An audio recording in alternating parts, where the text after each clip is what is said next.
Moby Dick by Herman Melville, chapters 55 to 58. Chapter 55. Of the Monstrous Pictures of Whales. I shall ere long paint to you, as well as one can without canvas, something like the true form of the whale as he actually appears to the eye of the whaleman, when in his own absolute body the whale is moored alongside the whale ship, so that he can be fairly stepped upon there.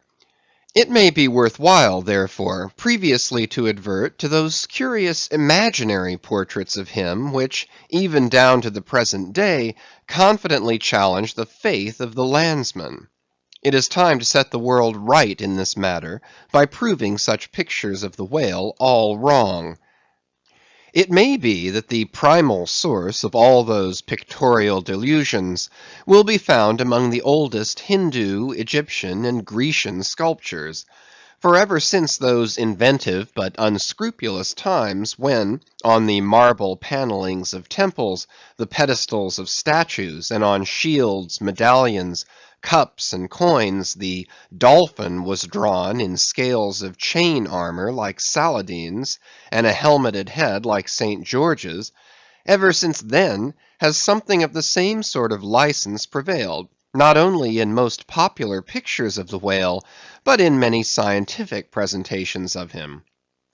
Now, by all odds, the most ancient extant portrait, anyways purporting to be the whale's, is to be found in the famous cavern pagoda of Elephanta in India. The Brahmins maintain that in the almost endless sculptures of that immemorial pagoda, all the trades and pursuits, every conceivable avocation of man, were prefigured ages before any of them actually came into being.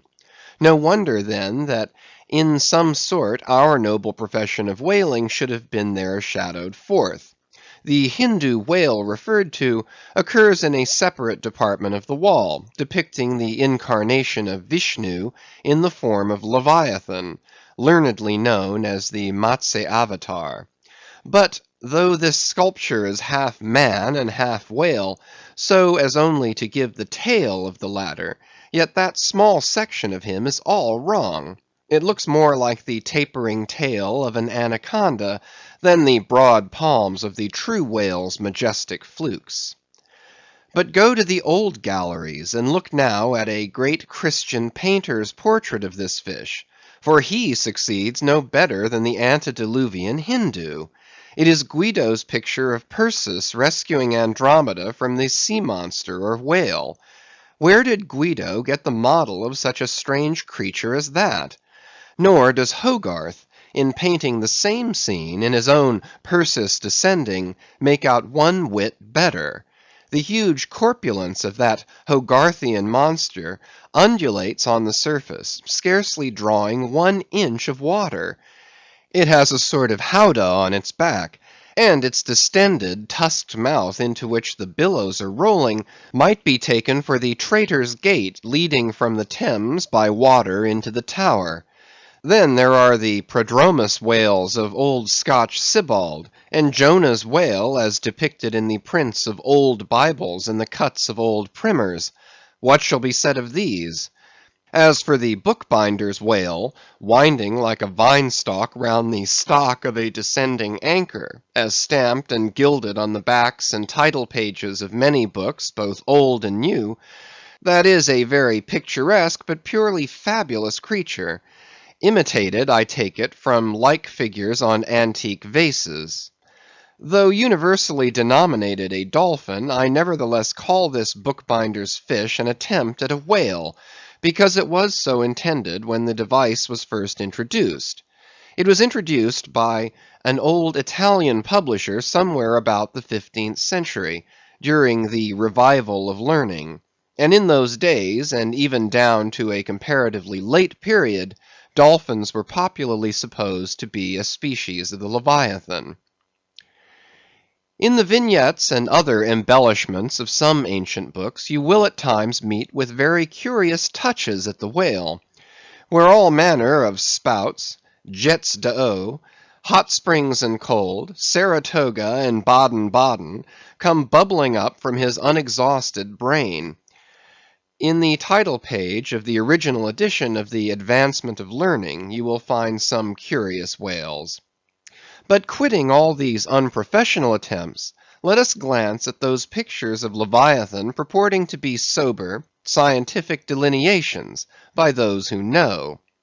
In old Harris's collection of voyages, there are some plates of whales extracted from a Dutch book of voyages, A.D. 1671, entitled A Whaling Voyage to Spitzbergen in the ship Jonas and the Whale, Peter Peterson of Friesland, master. In one of those plates, the whales, like great rafts of logs, are represented lying among ice isles, with white bears running over their living backs. In another plate, the prodigious blunder is made of representing the whale with perpendicular flukes. Then again, there is an imposing quarto, written by one Captain Culnet, a post-captain in the English Navy, entitled A Voyage round Cape Horn into the South Seas for the purpose of extending the spermaceti whale fisheries. In this book is an outline purporting to be a, quote, picture of a physeter or spermaceti whale drawn by scale from one killed on the coast of Mexico, August 1793, and hoisted on deck. I doubt not the captain had this veracious picture taken for the benefit of his marines. To mention but one thing about it, let me say that it has an eye which, applied, according to the accompanying scale, to a full-grown sperm whale, would make the eye of that whale a bow window some 5 feet long. Ah, my gallant captain, why did you not give us Jonah looking out of that eye?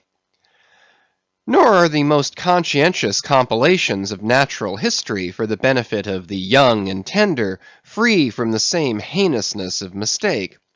Look at that popular work, Goldsmith's Animated Nature. In the abridged London edition of 1807, there are plates of an alleged whale and a narwhale. I do not wish to seem inelegant, but this unsightly whale looks much like an amputated sow, and as for the narwhale, one glimpse at it is enough to amaze one, that in this 19th century such a hippogriff could be palmed for genuine upon any intelligent public of schoolboys. Then again, in 1825, Bernard Germain, Count de Lacépède, a great naturalist, published a scientific systematized whale book, wherein are several pictures of the different species of the Leviathan.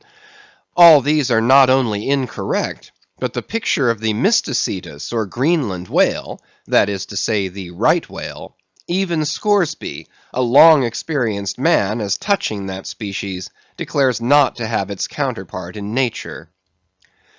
But placing of the cap sheaf to all this blundering business was reserved for the scientific Frederick Cuvier, brother to the famous Baron. In 1836, he published a natural history of whales, in which he gives what he calls a picture of the sperm whale. Before showing that picture to any Nantucketer, you had best provide for your summary retreat from Nantucket. In a word, Frederick Cuvier's sperm whale is not a sperm whale, but a squash. Of course he never had the benefit of a whaling voyage, such men seldom have, but whence he derived that picture, who can tell? Perhaps he got it, as his scientific predecessor in the same field, Desmarest, got one of his authentic abortions, that is, from a Chinese drawing. And what sort of lively lads with the pencil those Chinese are, many queer cups and saucers inform us. As for the sign painters' whales seen in the streets hanging over the shops of oil dealers, what shall be said of them? They are generally Richard III whales with dromedary humps, and very savage, breakfasting on 3 or 4 sailor tarts, that is, whaleboats full of mariners, their deformities floundering in seas of blood and blue paint. But these manifold mistakes in depicting the whale are not so very surprising after all. Consider, most of these scientific drawings have been taken from the stranded fish, and these are about as correct as a drawing of a wrecked ship with broken back would correctly represent the noble animal itself in all its undashed pride of hull and spars. Though elephants have stood for their full lengths, the living Leviathan has never yet fairly floated himself for his portrait. The living whale, in all his full majesty and significance, is only to be seen at sea in unfathomable waters, and afloat the vast bulk of him is out of sight, like a launched line of battle-ship. And out of that element it is a thing eternally impossible for mortal man to hoist him bodily into the air, so as to preserve all his mighty swells and undulations. And not to speak of the highly presumable difference of contour between a young sucking whale and a full-grown Platonian Leviathan, yet even in the case of one of those young sucking whales hoisted to a ship's deck, such is then the outlandish, eel-like, limbered, varying shape of him, that his precise expression the devil himself could not catch. But it may be fancied that from the naked skeleton of the stranded whale, accurate hints may be derived touching his true form. Not at all. For it is one of the more curious things about this Leviathan, that his skeleton gives very little idea of his general shape, though Jeremy Bentham's skeleton, which hangs for candelabra in the library of one of his executors, correctly conveys the idea of a burly-browed utilitarian old gentleman, with all Jeremy's other leading personal characteristics, yet nothing of this kind could be inferred from any Leviathan's articulated bones. In fact, as the great Hunter says, the mere skeleton of the whale bears the same relation to the fully invested and padded animal as the insect does to the chrysalis that so roundingly envelops it. This peculiarity is strikingly evinced in the head, as in some parts of this book will incidentally be shown. It is also very curiously displayed in the side fin, the bones of which almost exactly answer to the bones of the human hand, minus only the thumb. This fin has 4 regular bone fingers, the index, middle, ring, and little finger, but all these are permanently lodged in their fleshy covering, as the human fingers in an artificial covering. However recklessly the whale may sometimes serve us, said humorous Stubb one day, he can never be truly said to handle us without mittens. For all these reasons, then, any way you may look at it, you must needs conclude that the great Leviathan is that one creature in the world which must remain unpainted to the last. True, one portrait may hit the mark much nearer than another, but none can hit it with any very considerable degree of exactness. So there is no earthly way of finding out precisely what the whale really looks like, and the only mode in which you can derive even a tolerable idea of his living contour is by going a whaling yourself. But by so doing you run no small risk of being eternally stove and sunk by him. Wherefore it seems to me you had best not be too fastidious in your curiosity touching this Leviathan. Chapter 56. Of the less erroneous pictures of whales and the true pictures of whaling scenes. In connection with the monstrous pictures of whales, I am strongly tempted here to enter upon those still more monstrous stories of them, which are to be found in certain books, both ancient and modern, especially in Pliny, Purchas, Hakluyt, Harris, Cuvier, etc. But I pass that matter by. I know of only 4 published outlines of the great sperm whale, Colnett's, Huggins's, Frederick Cuvier's, and Beale's. In the previous chapter, Colnett and Cuvier have been referred to. Huggins's is far better than theirs, but by great odds Beale's is the best. All Beale's drawings of this whale are good, excepting the middle figure in the picture of 3 whales in various attitudes, capping his second chapter. His frontispiece, boats attacking sperm whales, though no doubt calculated to excite the civil skepticism of some parlour men, is admirably correct and lifelike in its general effect. Some of the sperm whale drawings in J. Ross Brown are pretty correct in contour, but they are wretchedly engraved. This is not his fault, though. Of the right whale, the best outline pictures are in Scoresby, but they are drawn on too small a scale to convey a desirable impression. He has but one picture of whaling scenes, and this is a sad deficiency, because it is by such pictures only, when at all well done, that you can derive anything like a truthful idea of the living whale as seen by his living hunters. But taken for all in all, by far the finest, though in some details not the most correct, presentations of whales and whaling scenes to be anywhere found, are two large French engravings, well executed, and taken from paintings by one Garnery. Respectively, they represent attacks on the sperm and right whale. In the first engraving, a noble sperm whale is depicted in full majesty of might, just risen beneath the boat from the profundities of the ocean, and bearing high in the air upon his back the terrific wreck of the stoven planks. The prow of the boat is partially unbroken, and is drawn just balancing upon the monster's spine, and standing in that prow, for that one single incomputable flash of time, you behold an oarsman, half shrouded by the incensed boiling spout of the whale, and in the act of leaping as if from a precipice. The action of the whole thing is wonderfully good and true. The half-emptied line-tub floats on the whitened sea. The wooden poles of the spilled harpoons obliquely bob in it. The heads of the swimming crew are scattered about the whale in contrasting expressions of affright, while in the black stormy distance the ship is bearing down upon the scene. Serious fault might be found with the anatomical details of this whale, but let that pass, since for the life of me I could not draw so good a one. In the second engraving, the boat is in the act of drawing alongside the barnacled flank of a large running right whale, that rolls his black weedy bulk in the sea like some mossy rock slide from the Patagonian cliffs.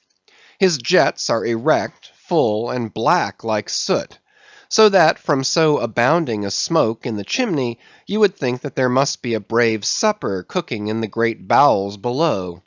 Sea fowls are pecking at the small crabs, shellfish, and other sea candies and macaroni, which the right whale sometimes carries on his pestilent back. And all the while, the thick-lipped Leviathan is rushing through the deep, leaving tons of tumultuous white curds in his wake, and causing the slight boat to rock in the swells like a skiff caught nigh the paddle wheels of an ocean steamer. Thus the foreground is all raging commotion, but behind, in admirable artistic contrast, is the glassy level of a sea becalmed, the drooping unstarched sails of the powerless ship, and the inert mass of a dead whale, a conquered fortress with the flag of capture lazily hanging from the whale pole inserted into his spout hole. Who Garnery, the painter, is or was, I know not, but my life for it, he was either practically conversant with his subject, or else marvellously tutored by some experienced whaleman. The French are the lads for painting action. Go and gaze upon all the paintings of Europe, and where will you find such a gallery of living and breathing commotion on canvas, as in that triumphal hall at Versailles, where the beholder fights his way pell-mell through the consecutive great battles of France, where every sword seems a flash of the northern lights, and the successive armed kings and emperors dash by like a charge of crowned centaurs. Not wholly unworthy of a place in that gallery are these sea battle pieces of Garnery.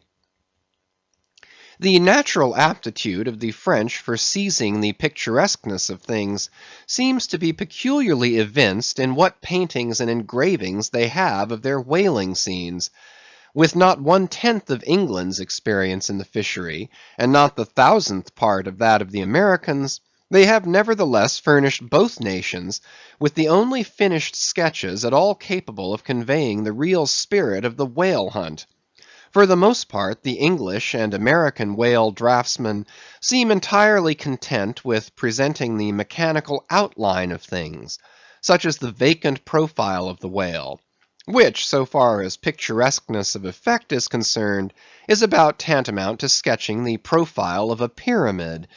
Even Scoresby, the justly renowned right whaleman, after giving us a stiff, full length of the Greenland whale, and 3 or 4 delicate miniatures of narwhales and porpoises, treats us to a series of classical engravings of boat hooks, chopping knives, and grapnels, and, with the microscopic diligence of a Leeuwenhoek, submits to the inspection of a shivering world 96 facsimiles of magnified Arctic snow crystals.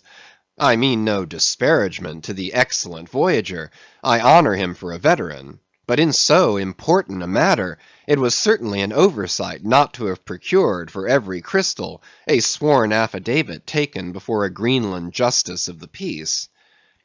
In addition to those fine engravings from Garnery, there are 2 other French engravings worthy of note, by someone who subscribes himself H. Duran. One of them, though not precisely adapted to our present purpose, nevertheless deserves mention on other accounts. It is a quiet noon scene among the isles of the Pacific. A French whaler anchored inshore in a calm, and lazily taking water on board, the loosened sails of the ship, and the long leaves of the palms in the background, both drooping together in the breezeless air. The effect is very fine, when considered with reference to its presenting the hardy fishermen under one of their few aspects of oriental repose. The other engraving is quite a different affair. The ship hove to on the open seas, and in the very heart of the leviathanic life, with a right whale alongside. The vessel, in the act of cutting in, hove over to the monster as if to a quay, and a boat, hurriedly pushing off from this scene of activity, is about giving chase to whales in the distance. The harpoons and lances lie levelled for use. 3 oarsmen are just setting the mast in its hole, while from a sudden roll of the sea, the little craft stands half erect out of the water, like a rearing horse. From the ship, the smoke of the torments of the boiling whale is going up like the smoke over a village of smithies, and to windward a black cloud, rising up with earnest of squalls and rains, seems to quicken the activity of the excited seamen. Chapter 57. Of whales in paint, in teeth, in wood, in sheet iron, in stone, in mountains, in stars. On Tower Hill, as you go down to the London docks, you may have seen a crippled beggar, or kedger, as the sailors say, holding a painted board before him, representing the tragic scene in which he lost his leg. There are 3 whales and 3 boats, and one of the boats, presumed to contain the missing leg in all its original integrity, is being crunched by the jaws of the foremost whale. Any time these 10 years, they tell me, has that man held up that picture, and exhibited that stump to an incredulous world. But the time of his justification has now come. His 3 whales are as good whales as were ever published in Wapping, at any rate, and his stump as unquestionable a stump as any you will find in the western clearings. But though forever mounted on that stump, never a stump speech does the poor whaleman make, but with downcast eyes stands ruefully contemplating his own amputation.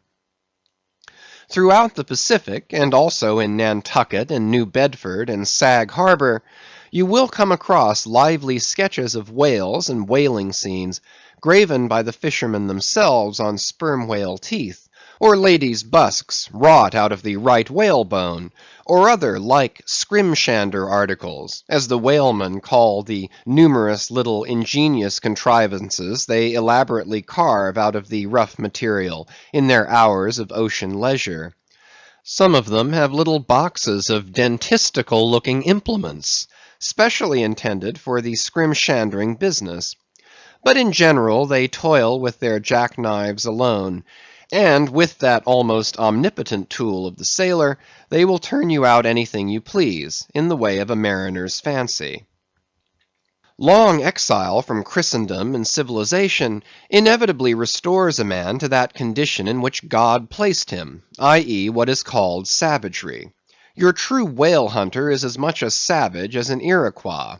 I myself am a savage, owing no allegiance but to the king of the cannibals, and ready at any moment to rebel against him.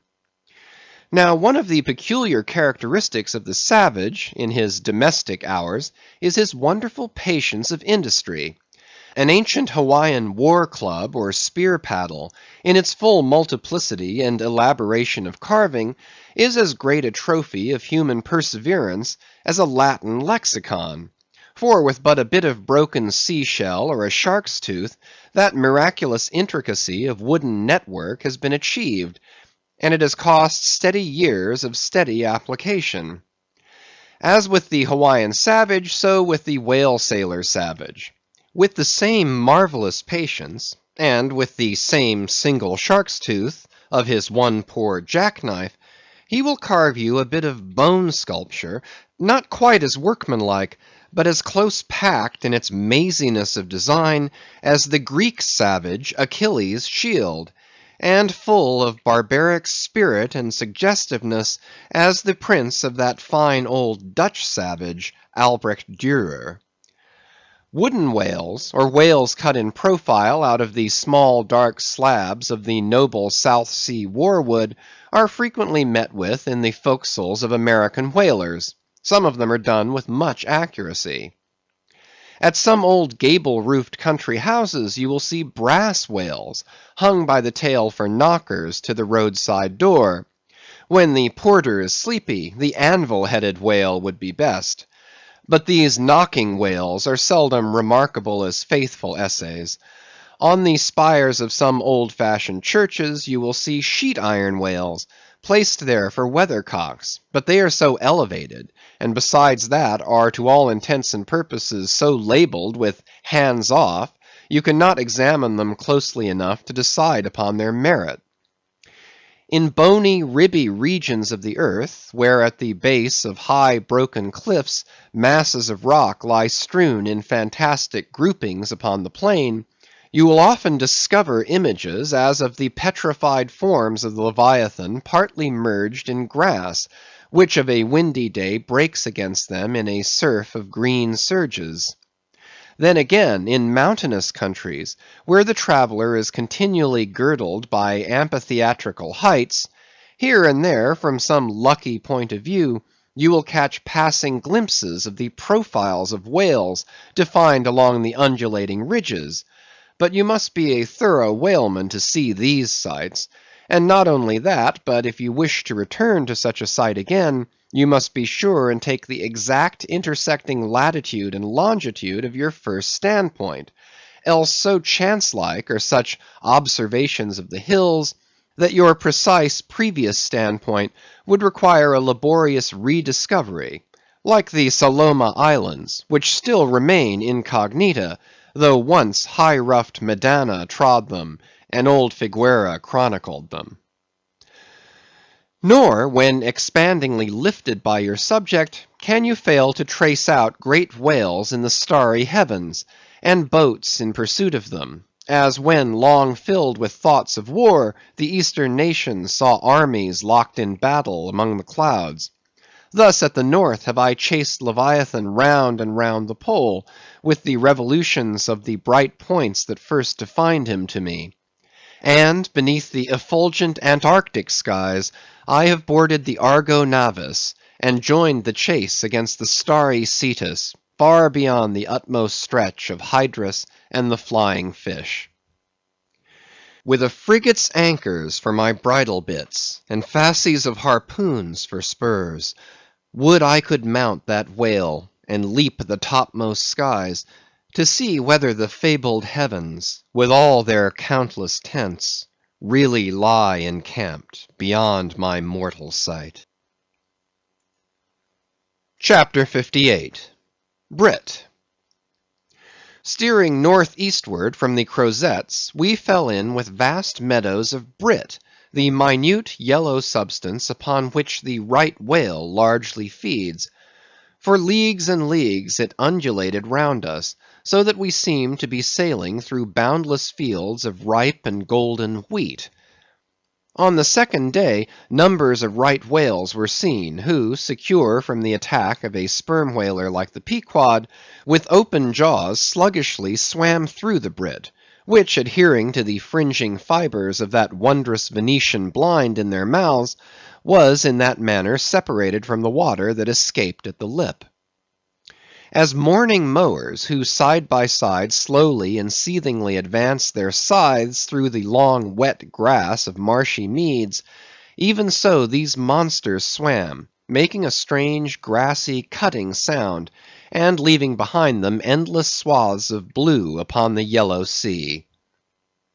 Footnote: that part of the sea known among whalemen as the Brazil Banks does not bear that name as the banks of Newfoundland do, because of there being shallows and soundings there, but because of this remarkable meadow-like appearance, caused by the vast drifts of brit continually floating in those latitudes, where the right whale is often chased. End of footnote. But it was only the sound they made as they parted the brit, which at all reminded one of mowers. Seen from the mastheads, especially when they paused and were stationary for a while, their vast black forms looked more like lifeless masses of rock than anything else; and as in the great hunting countries of India, the stranger at a distance will sometimes pass on the plains recumbent elephants without knowing them to be such, taking them for bare blackened elevations of the soil, even so, often, for him who, for the first time, beholds this species of leviathans on the sea. And even when recognized at last, their immense magnitude renders it very hard really to believe that such bulky masses of overgrowth can possibly be instinct in all parts with the same sort of life that lives in a dog or a horse. Indeed, in other respects, you can hardly regard any creatures of the deep with the same feelings that you do of those of the shore. For though some old naturalists have maintained that all creatures of the land are of their kind in the sea, and though taking a broad general view of the thing, this may very well be, yet coming to specialties, where, for example, does the ocean furnish any fish that in disposition answers to the sagacious kindness of the dog? The accursed shark alone can in any generic respect be said to bear comparative analogy to him. But though to landsmen in general the native inhabitants of the seas have ever been regarded with emotions unspeakably unsocial and repelling, though we know the sea to be an everlasting terra incognita, so that Columbus sailed over numberless unknown worlds to discover his one superficial western one; though by vast odds the most terrific of all mortal disasters have immemorially and indiscriminately befallen tens and hundreds of thousands of those who have gone upon the waters; though but a moment's consideration will teach that however baby man may brag of his science and skill, and however much, in a flattering future, that science and skill may augment, yet forever and forever, to the crack of doom, the sea will insult and murder him, and pulverize the stateliest, stiffest frigate he can make. Nevertheless, by the continual repetition of these very impressions, man has lost that sense of the full awfulness of the sea which aboriginally belongs to it. The first boat we read of floated on an ocean that with Portuguese vengeance had whelmed a whole world without leaving so much as a widow. That same ocean rolls now. That same ocean destroyed the wrecked ships of last year. Yea, foolish mortals, Noah's flood is not yet subsided. 2/3 of the fair world it yet covers. Wherein differ the sea and the land, that a miracle upon one is not a miracle upon the other? Preternatural terrors rested upon the Hebrews, when under the feet of Korah and his company the live ground opened and swallowed them up forever. Yet not a modern sun ever sets but in precisely the same manner the live sea swallows up ships and crews. But not only is the sea such a foe to man who is an alien to it, but it is also a fiend to its own offspring, worse than the Persian host who murdered his own guests, sparing not the creatures which itself hath spawned. Like a savage tigress that tossing in the jungle overlays her own cubs, so the sea dashes even the mightiest whales against the rocks, and leaves them there side by side with the split wrecks of ships. No mercy, no power, but its own controls it.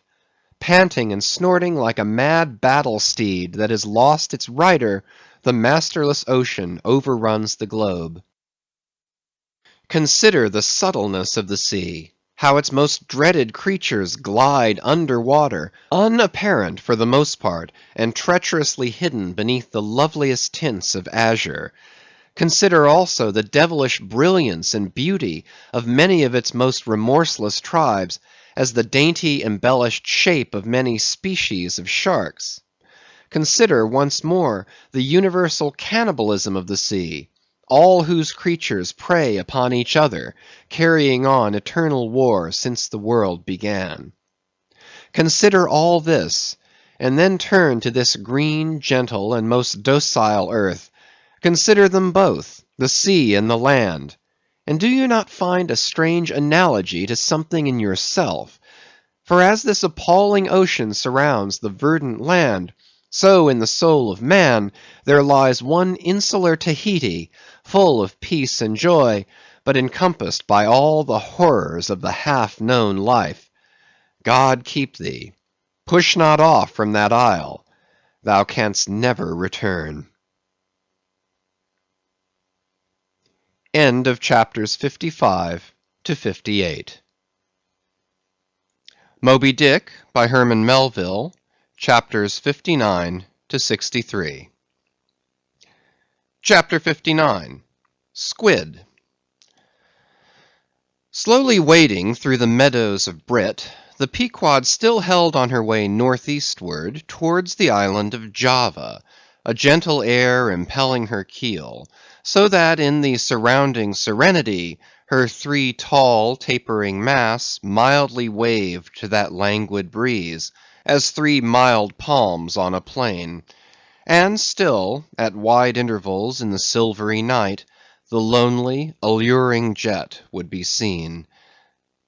But one transparent blue morning, when a stillness almost preternatural spread over the sea, however unattended with any stagnant calm, when the long burnished sun-glade on the waters seemed a golden finger laid across them, enjoining some secrecy, when the slippered waves whispered together as they softly ran on, in this profound hush of the visible sphere, a strange spectre was seen by Daggoo from the main masthead.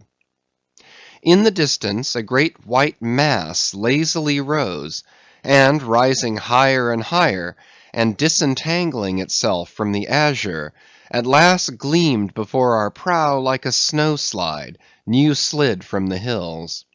Thus glistening for a moment, as slowly it subsided and sank, then once more arose, and silently gleamed. It seemed not a whale. And yet is this Moby Dick, thought Daggoo? Again the phantom went down, but on reappearing once more, with a stiletto-like cry that startled every man from his nod, the negro yelled out, "There! There again! There she breaches! Right ahead! The white whale! The white whale!" Upon this the seamen rushed to the yard-arms, as in swarming times the bees rush to the bows. Bareheaded in the sultry sun, Ahab stood on the bowsprit, and with one hand pushed far behind in readiness to wave his orders to the helmsman, cast his eager glance in the direction indicated aloft by the outstretched motionless arm of Daggoo. Whether the flitting attendants of one still and solitary jet had gradually worked upon Ahab, so that he was now prepared to connect the ideas of mildness and repose with the first sight of the particular whale he pursued. However this was, or whether his eagerness betrayed him, whichever way it might have been, no sooner did he distinctly perceive the white mass, than with a quick intensity he instantly gave orders for lowering. The 4 boats were soon on the water, Ahab's in advance, and all swiftly pulling towards their prey. Soon it went down, and while with oars suspended we were awaiting its reappearance, lo! in the same spot where it sank, once more it slowly rose. Almost forgetting for a moment all thoughts of Moby Dick, we gazed at the most wondrous phenomenon which the secret seas have hitherto revealed to mankind. A vast pulpy mass, furlongs in length and breadth, of a glancing cream color, lay floating on the water, innumerable long arms radiating from its center, and curling and twisting like a nest of anacondas, as if blindly to clutch at any hapless object within reach. No perceptible face or front did it have, no conceivable token of either sensation or instinct, but undulated there on the billows, an unearthly, formless, chance-like apparition of life. As with a low sucking sound it slowly disappeared again, Starbuck, still gazing at the agitated waters where it had sunk, with a wild voice exclaimed, "Almost rather had I seen Moby Dick and fought him, than to have seen thee, thou white ghost." "What was it, sir?" said Flask. "The great live squid, which, they say, few whale ships ever beheld, and returned to their ports to tell of it." But Ahab said nothing. Turning his boat, he sailed back to the vessel, the rest as silently following. Whatever superstitions the sperm whalemen in general have connected with the sight of this object, certain it is, that a glimpse of it being so very unusual, that circumstance has gone far to invest it with portentousness. So rarely is it beheld, that though one and all of them declare it to be the largest animated thing in the ocean, yet very few of them have any but the most vague ideas concerning its true nature and form. Notwithstanding, they believe it to furnish the sperm whale his only food. For though other species of whales find their food above water, and may be seen by man in the act of feeding, the spermaceti whale obtains his whole food in unknown zones below the surface, and only by inference is it that anyone can tell of what precisely that food consists. At times, when closely pursued, he will disgorge what are supposed to be the detached arms of the squid, some of them, thus exhibited, exceeding 20 and 30 feet in length. They fancy that the monster to which these arms belonged ordinarily clings by them to the bed of the oceans, and that the sperm whale, unlike other species, is supplied with teeth in order to attack and tear it. There seems some ground to imagine that the great kraken of Bishop Pontoppidan may ultimately resolve itself into squid. The manner in which the bishop describes it, as alternately rising and sinking, with some other particulars he narrates, in all this the two correspond. But much abatement is necessary with respect to the incredible bulk he assigns it.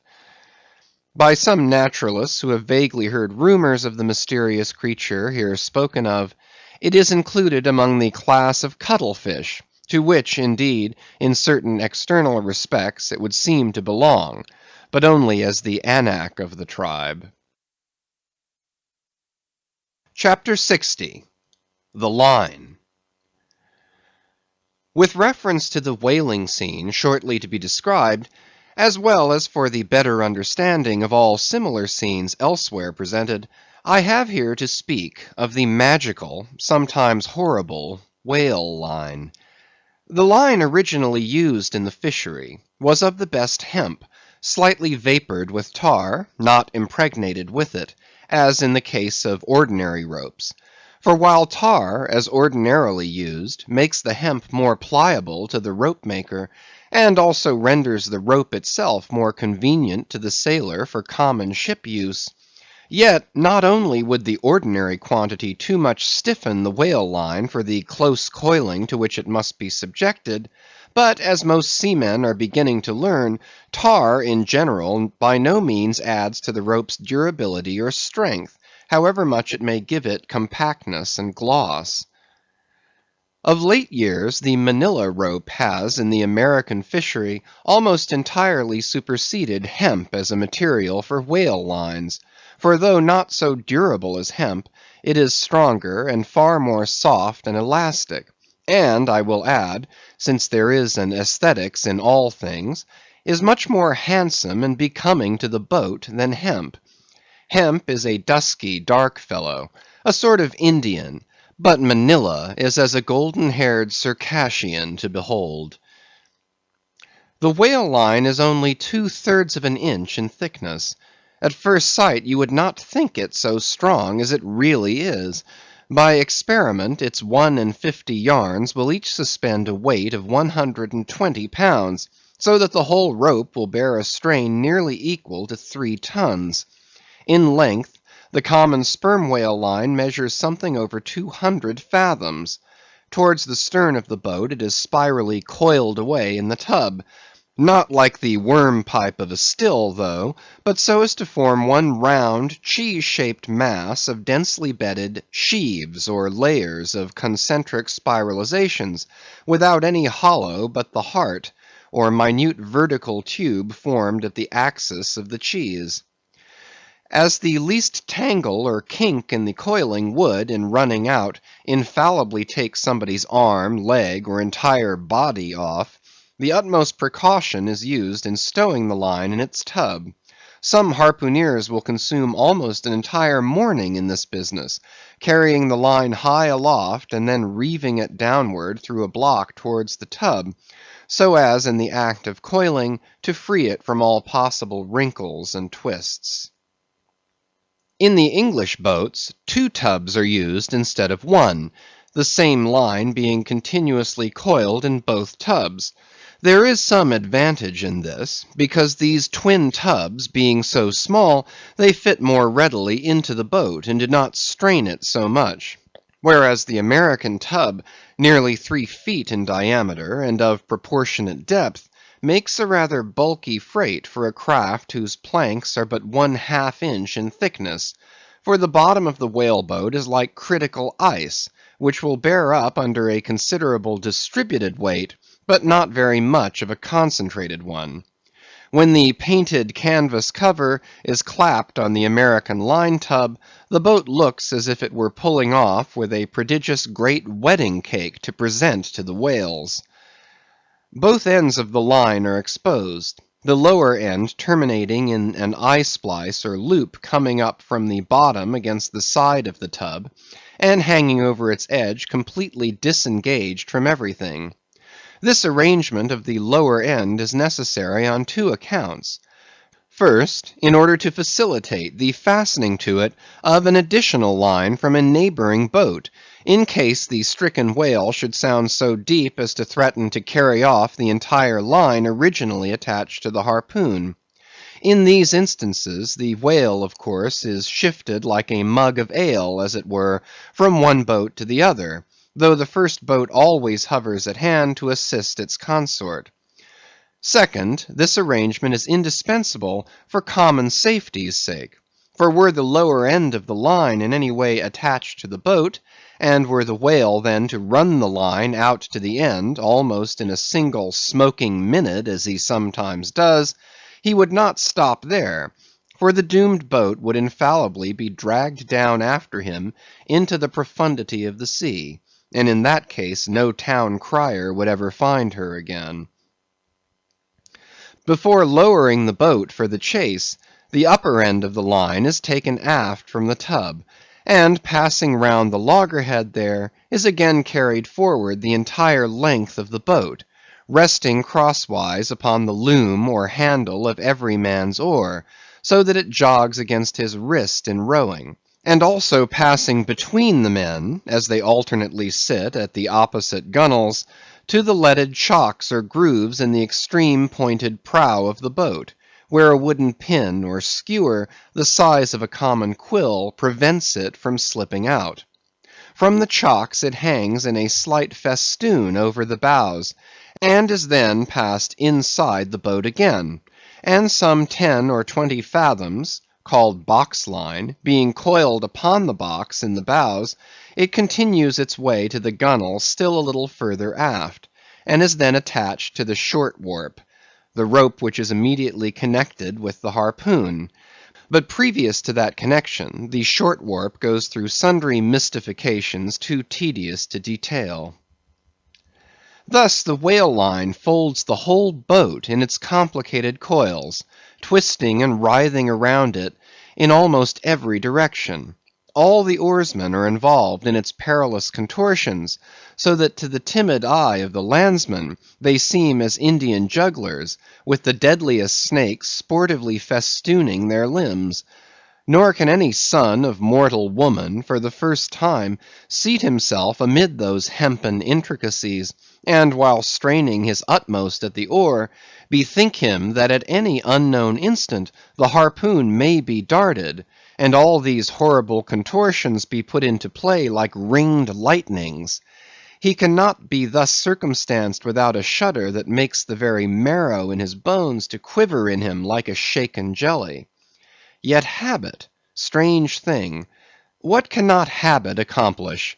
Gayer sallies, more merry mirth, better jokes, and brighter repartees you never heard over your mahogany, than you will hear over the half-inch white cedar of the whale boat, when thus hung in hangman's nooses.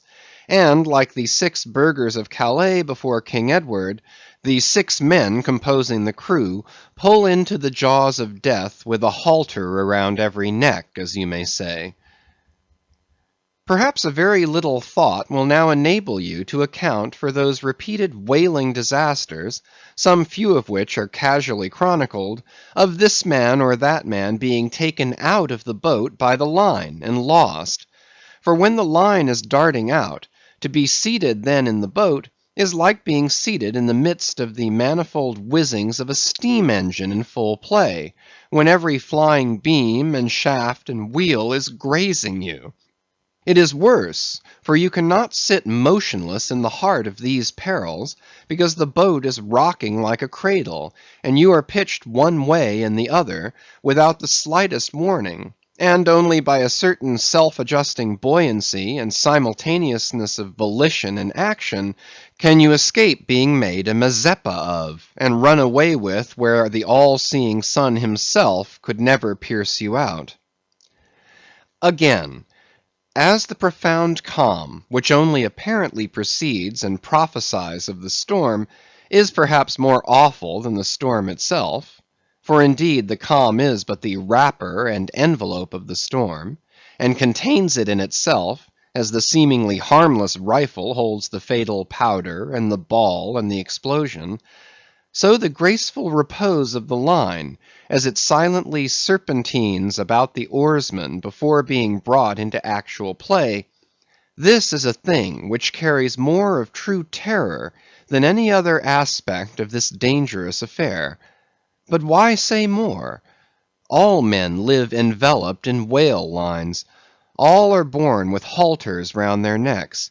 But it is only when caught in the swift, sudden turn of death that mortals realize the silent, subtle, ever-present perils of life.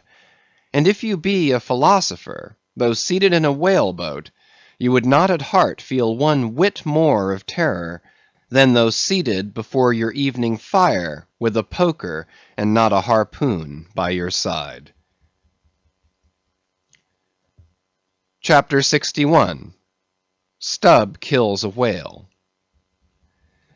If to Starbuck the apparition of the squid was a thing of portents, to Queequeg it was quite a different object. "When you see him quid," said the savage, honing his harpoon in the bow of his hoisted boat, "then you quick see him parm whale."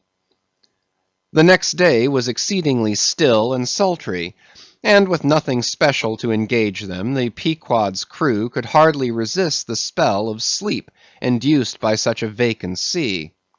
For this part of the Indian Ocean through which we were voyaging is not what whalemen call a lively ground; that is, it affords fewer glimpses of porpoises, dolphins, flying fish, and other vivacious denizens of more stirring waters, than those off the Rio de la Plata, or the inshore ground off Peru. It was my turn to stand at the foremast head, and with my shoulders leaning against the slackened royal shrouds, to and fro I idly swayed in what seemed an enchanted air. No resolution could withstand it. In that dreamy mood, losing all consciousness, at last my soul went out of my body, though my body still continued to sway as a pendulum will, long after the power which first moved it is withdrawn.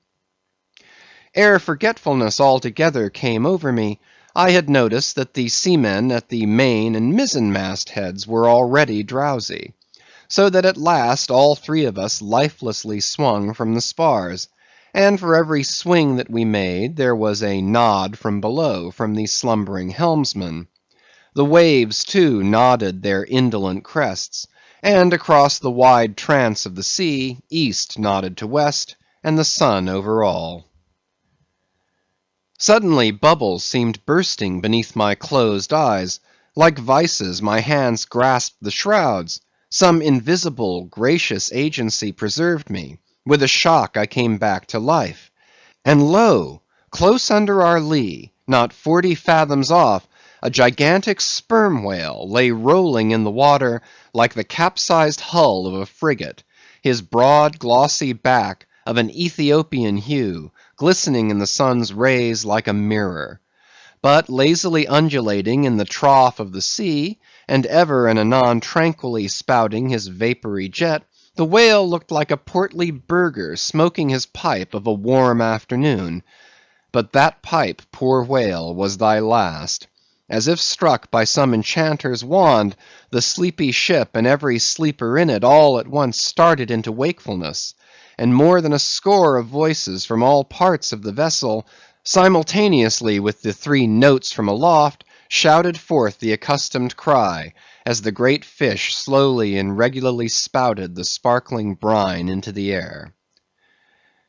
"Clear away the boats! Luff!" cried Ahab; and obeying his own order, he dashed the helm down before the helmsman could handle the spokes.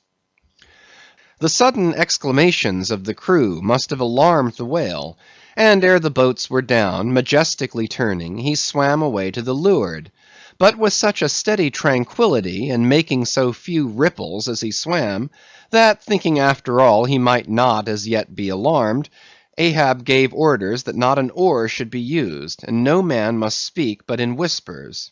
So, seated like Ontario Indians on the gunwales of the boats, we swiftly but silently paddled along, the calm not admitting of the noiseless sails being set. Presently, as we thus glided in chase, the monster perpendicularly flitted his tail 40 feet into the air, and then sank out of sight like a tower swallowed up. "There go flukes!" was the cry; an announcement immediately followed by Stubb's producing his match and igniting his pipe; for now a respite was granted. After the full interval of his sounding had elapsed, the whale rose again; and being now in advance of the smoker's boat, and much nearer to it than any of the others, Stubb counted upon the honor of the capture. It was obvious now that the whale had at length become aware of his pursuers. All silence of cautiousness was therefore no longer of use; paddles were dropped, and oars came loudly into play; and still puffing at his pipe, Stubb cheered on his crew to the assault. Yes, a mighty change had come over the fish. All alive to his jeopardy, he was going head out, that part obliquely projecting from the mad yeast which he brewed. Footnote: It will be seen in some other place of what a very light substance the entire interior of the sperm whale's enormous head consists. Though apparently the most massive, it is by far the most buoyant part about him. so that with ease he elevates it in the air, and invariably does so when going at his utmost speed. Besides, such is the breadth of the upper part of the front of his head, and such the tapering cutwater formation of the lower part, that by obliquely elevating his head, he thereby may be said to transform himself from a bluff-bowed sluggish galliot into a sharp-pointed New York pilot boat. End of footnote. Starter! Starter, my men! Don't hurry yourselves. Take plenty of time. But starter! Starter like thunderclaps, that's all! Cried Stubb, spluttering out the smoke as he spoke. Starter now! Give 'em the long and strong stroke, Tashtego. Starter, Tash, my boy. Starter all. But keep cool, keep cool. Cucumbers is the word. Easy, easy. Only starter like grim death and grinning devils, and raise the buried dead perpendicular out of their graves, boys. That's all. Starter! Woo-hoo! Why-hee! Screamed the gay-header in reply, raising some old war-whoop to the skies, as every oarsman in the strained boat involuntarily bounced forward with the one tremendous leading stroke which the eager Indian gave. But his wild screams were answered by others quite as wild. Ki-hee! Ki-hee! Yelled Daggoo, straining forwards and backwards on his seat, like a pacing tiger in his cage. Kala! Kulu! Howled Queequeg, as if smacking his lips over a mouthful of grenadier's steak. And thus, with oars and yells, the keels cut the sea. Meanwhile, Stubb, retaining his place in the van, still encouraged his men to the onset, all the while puffing the smoke from his mouth. Like desperadoes, they tugged and they strained, till the welcome cry was heard. Stand up, Tashtego! Give it to him! The harpoon was hurled. Stern all! The oarsmen backed water. The same moment something went hot and hissing along every one of their wrists. It was the magical line. An instant before, Stubb had swiftly caught 2 additional turns with it round the loggerhead, whence, by reason of its increased rapid circlings, a hempen blue smoke now jetted up and mingled with the steady fumes from his pipe. As the line passed round and round the loggerhead, so also, just before reaching that point, it blisteringly passed through and through both of Stubb's hands, from which the hand-cloths or squares of quilted canvas sometimes worn at these times had accidentally dropped. It was like holding an enemy's sharped, 2-edged sword by the blade, and that enemy all the time striving to wrest it out of your clutch. Wet the line! Wet the line! Cried Stubb to the tub oarsman, him seated by the tub, who, snatching off his hat, dashed sea-water into it. Footnote. Partly to show the indispensableness of this act, it may here be stated that in the old Dutch fishery, a mop was used to dash the running line with water. In many other ships, a wooden piggin or baler is set apart for that purpose. Your hat, however, is the most convenient. End of footnote. More turns were taken, so that the line began holding its place. The boat now flew through the boiling water, like a shark all fins. Stubb and Tashtego here changed places, stem for stern, a staggering business truly in that rocking commotion. From the vibrating line extending the entire length of the upper part of the boat, and from its now being more tight than a harp-string, you would have thought the craft had 2 keels, one cleaving the water, the other the air, as the boat churned on through both opposing elements at once. A continual cascade played at the bows, a ceaseless whirling eddy in her wake, and at the slightest motion from within, but even of a little finger, the vibrating, cracking craft canted over her spasmodic gunwale into the sea. Thus they rushed, each man with might and main clinging to his seat, to prevent being tossed to the foam, and the tall form of Tashtego at the steering oar crouching almost double in order to bring down his centre of gravity.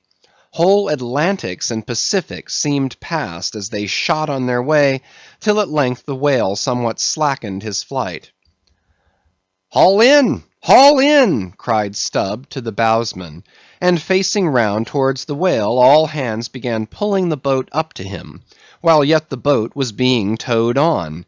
Soon ranging up by his flank, Stubb, firmly planting his knee in the clumsy cleat, darted dart after dart into the flying fish, at the word of command the boat alternately sterning out of the way of the whale's horrible wallow, and then ranging up for another fling. The red tide now poured from all sides of the monster, like brooks down a hill. His tormented body rolled, not in brine, but in blood, which bubbled and seethed for furlongs behind in their wake. The slanting sun playing upon this crimson pond in the sea, sent back its reflection into every face, so that they all glowed to each other like red men.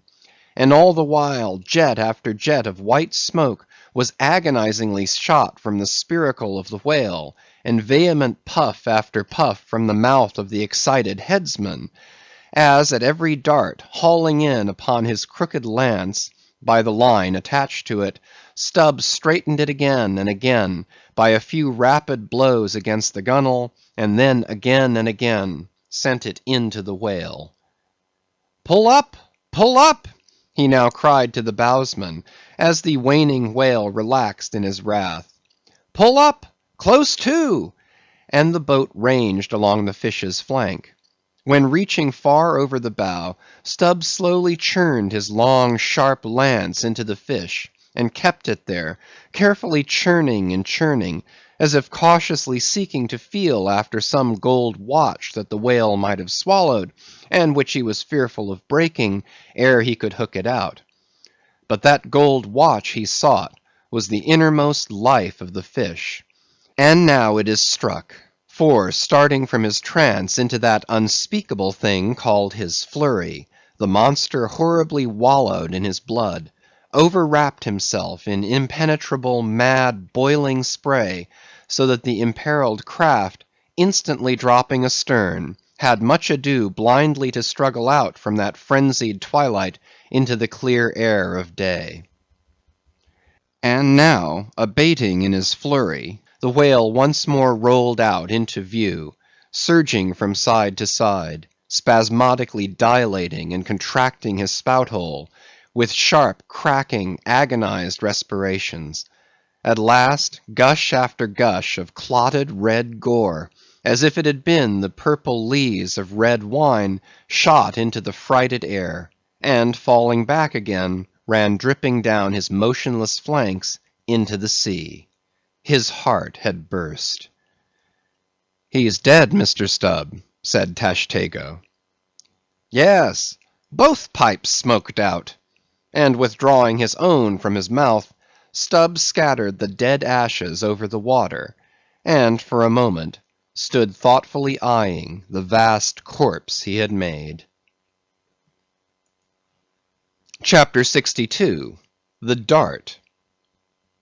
A word concerning an incident in the last chapter. According to the invariable usage of the fishery, the whale boat pushes off from the ship, with the headsman or whale killer as temporary steersman, and the harpooneer or whale fastener pulling the foremost oar, the one known as the harpooneer oar. Now, it needs a strong, nervous arm to strike the first iron into the fish, for often, in what is called a long dart, the heavy implement has to be flung to the distance of 20 or 30 feet.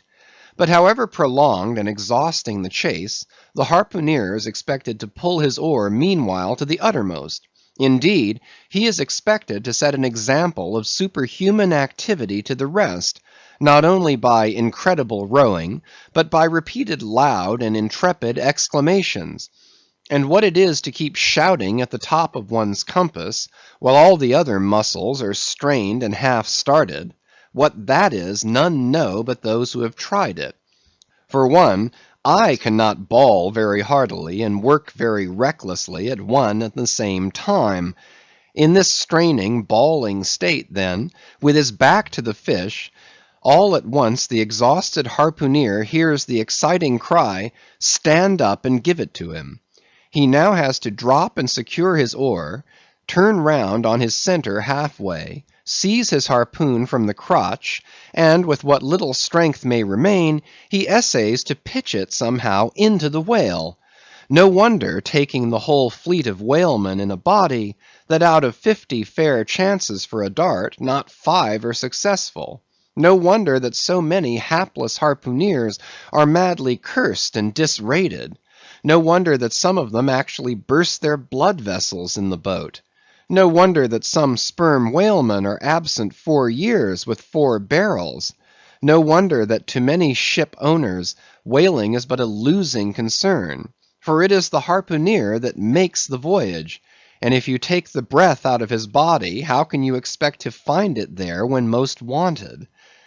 Again, if the dart be successful, then at the second critical instant, that is, when the whale starts to run, the boat header and harpooneer likewise start to running fore and aft, to the imminent jeopardy of themselves and every one else. It is then they change places, and the headsman, the chief officer of the little craft, takes his proper station in the bows of the boat. Now, I care not who maintains the contrary, but all this is both foolish and unnecessary. The headsman should stay in the bows from first to last. He should both dart the harpoon and the lance, and no rowing whatever should be expected of him, except under circumstances obvious to any fisherman. I know that this would sometimes involve a slight loss of speed in the chase, but long experience in various whalemen of more than one nation has convinced me that in the vast majority of failures in the fishery, it has not by any means been so much the speed of the whale as the before described exhaustion of the harpooneer that has caused them. To ensure the greatest efficiency in the dart, the harpooneers of this world must start to their feet from out of idleness, and not from out of toil. Chapter 63. The Crotch. Out of the trunk the branches grow, out of them the twigs. So, in productive subjects, grow the chapters. The crotch alluded to on a previous page deserves independent mention. It is a notched stick of a peculiar form, some 2 feet in length, which is perpendicularly inserted into the starboard gunwale near the bow, for the purpose of furnishing a rest for the wooden extremity of the harpoon, whose other naked, barbed end slopingly projects from the prow. Thereby the weapon is instantly at hand to its hurler, who snatches it up as readily from its rest as a backwoodsman swings his rifle from the wall. It is customary to have 2 harpoons reposing in the crotch, respectively called the first and second irons. But these 2 harpoons, each by its own cord, are both connected with the line, the object being this: to dart them both if possible, one instantly after the other, into the same whale, so that if, in the coming drag, one should draw out, the other may still retain a hold.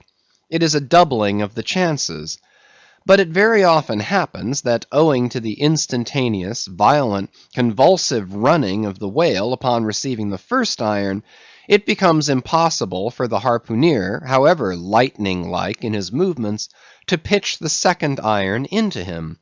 Nevertheless, as the second iron is already connected with the line, and the line is running, hence that weapon must at all events be anticipatingly tossed out of the boat, somehow and somewhere, else the most terrible jeopardy would involve all hands. Tumbled into the water it accordingly is in such cases, the spare coils of box-line, mentioned in a preceding chapter, making this feat in most instances prudently practicable. But this critical act is not always unattended with the saddest and most fatal casualties. Furthermore, you must know that when the second iron is thrown overboard, it thenceforth becomes a dangling, sharp-edged terror, skittishly curvetting about both boat and whale, entangling the lines or cutting them, and making a prodigious sensation in all directions. Nor, in general, is it possible to secure it again until the whale is fairly captured and a corpse. Consider, now, how it must be in the case of 4 boats, all engaging one unusually strong, active, and knowing whale, when, owing to these qualities in him, as well as to the 1,000 concurring accidents of such an audacious enterprise, 8 or 10 loose second irons may be simultaneously dangling about him. For, of course, each boat is supplied with several harpoons to bend on to the line, should the first one be ineffectually darted without recovery. All these particulars are faithfully narrated here, as they will not fail to elucidate several most important, however intricate, passages in scenes hereafter to be painted. End of chapters 59 to 63.